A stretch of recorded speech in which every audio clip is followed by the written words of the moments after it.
What's up, everyone? Back for another beer review, and today I'll be reviewing yet another collaboration beer, this time between the Other Half Brewing Company out of both Brooklyn and Rochester, New York, along with the Creature Comforts Brewing Company, and they're out of Athens, Georgia, and this is their Grits and Green. So they are calling this one a Pilsner that is brewed with New Zealand hops and Georgia-grown wheat and grits. Comes in at 5.9% alcohol by volume.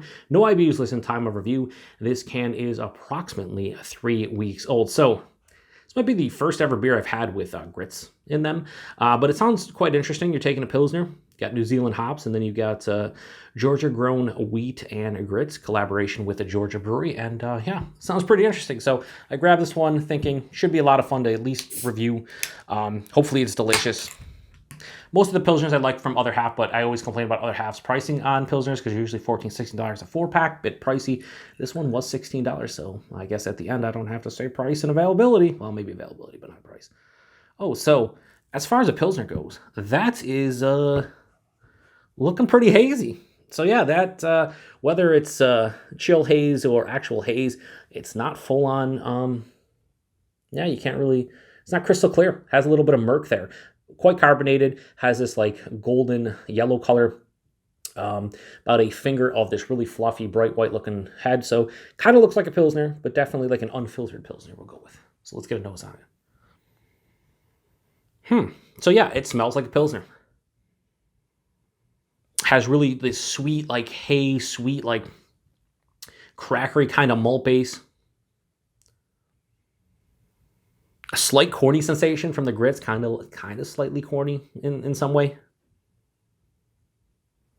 The New Zealand hops really not screaming off the top. Like I don't know exactly what New Zealand hops I should check, but probably like Nelson Sauvin, what I'd imagine be used in here, maybe something else. But I'm getting more of like a zesty citrus quality, like a lemon lime type of thing going on. Smells sweet, slightly floral.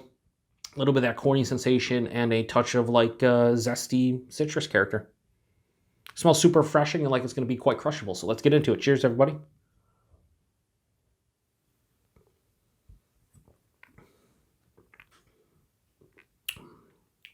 Very nice. It's a very nice beer. Oh, definitely getting like a lemon lime character afterwards.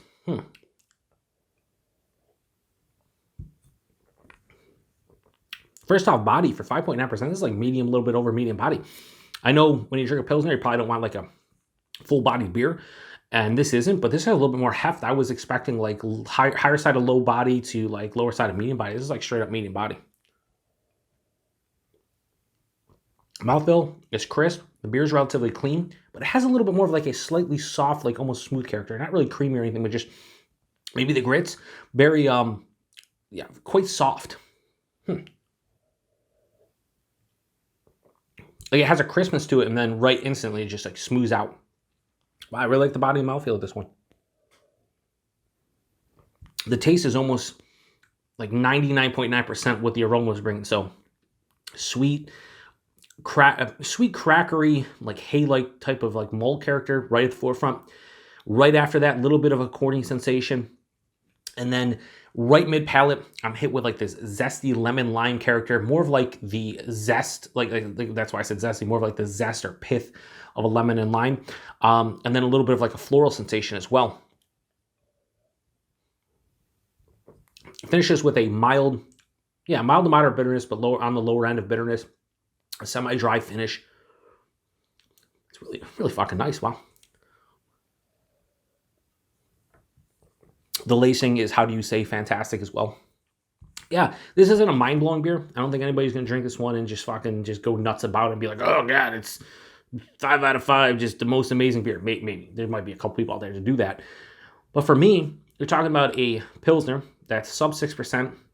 You're using New Zealand hops, and you're using Georgia-grown wheat and grits.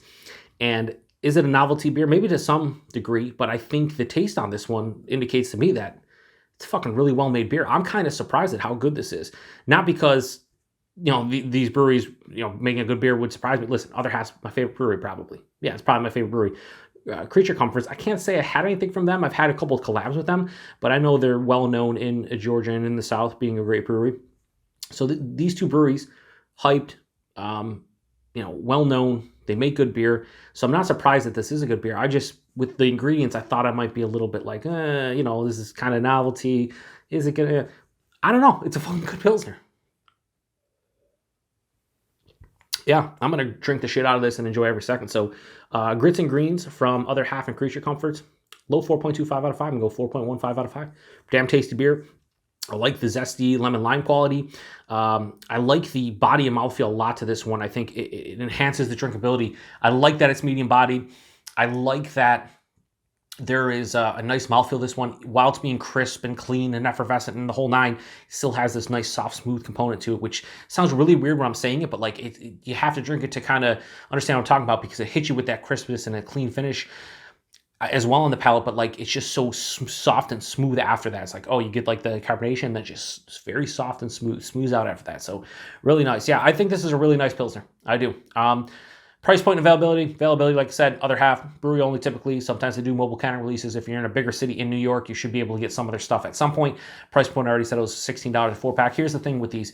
They should, for me, I've seen other craft breweries make great craft Pilsners between $10 to $12 a 4-pack. So with Other Half, a lot of their beers, I like $16 a 4-pack, maybe with the Georgia grown grits and wheat and the New Zealand hops, it should be a little bit more. I'd like to see this in the $12 to $14 range.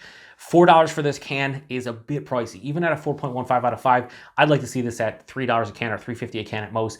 I've seen a lot of even local here breweries that do great craft Pilsners and craft lagers for 10 to 12 bucks a can. So I feel like Other Half should be able to do it. So that's my only gripe with this beer and a lot of the lagers from Other Half. They should definitely be no more than, I'd say 14 bucks should be upper tier for what they should charge, and more like in the $12 range. I mean, I remember a Trillium beer. Can't remember if Sean sent me one, I reviewed it, or we talked about it or something, but like one of their lagers was like, it was like $11 a 4-pack. That's what it should be. You know what I mean? That's a good price, and that's where it should be. So it's the only deterrent with this beer is the price is a bit much. But at the end of the day, I can't deny the quality that is in my glass right now. 4.15 out of 5 for this beer. If you've had this one before, definitely let me know what you think about it, because I think it's damn good.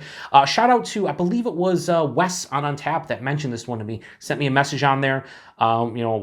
Recent friends, and he drinks Other Half, and he was just like, dude, check this out. And I did. And when I went to the brewery, they had a 4-pack and I grabbed it. So shout out to Wes. If you watch this, man, appreciate you. Recommend this one to me, because it's a damn tasty Pilsner. So thanks to everybody out there for stopping by for another beer review. To the next one. Cheers.